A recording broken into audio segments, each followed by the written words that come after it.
சாத்தூர் அருகே நடைபெற்ற பட்டாசு ஆலை வெடி விபத்து தொடர்பாக ஆலையின் மேலாளரை கைது செய்துள்ளதாகவும் உரிமையாளர் உள்ளிட்ட 2 பேரை தேடி வருவதாகவும் போலீசார் தெரிவித்துள்ளனர்.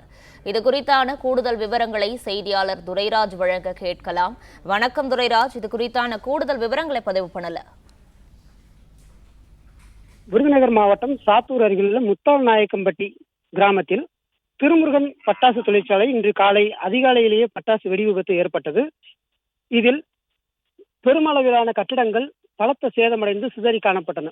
இந்த நிலையில் காலையில் பணிக்கு வந்த நபர்கள் உள்ளே சிக்கியிருக்கலாம் என்ற கோணத்தில் பல்வேறு கட்ட இடிபாடுகளுக்கு சோதனைகள் மேற்கொள்ளப்பட்டு வந்த நிலையில் பட்டாசு வெடித்து சிதறியதால் அங்கு மீட்பு பணிகளும் தொய்வடைந்தது.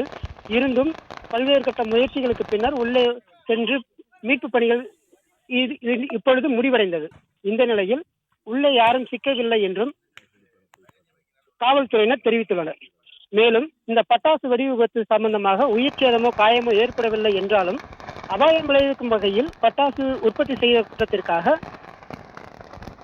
பட்டாசு ஆலை உரிமையாளர், மேலாளர் மற்றும் போர்மன் ஆகிய 3 மீதும் வழக்கு பதிவு செய்த நிலையில் தற்பொழுது மேலாளர் சரவணன் என்பவரை கைது செய்துள்ளனர். மேலும் பட்டாசு ஆலை உரிமையாளரான கந்தசாமியை மற்றும் போர்மன் ஆகியோர் இருவரையும் சாத்தூர் நகர் போலீசார் தேடி வருகின்றனர்.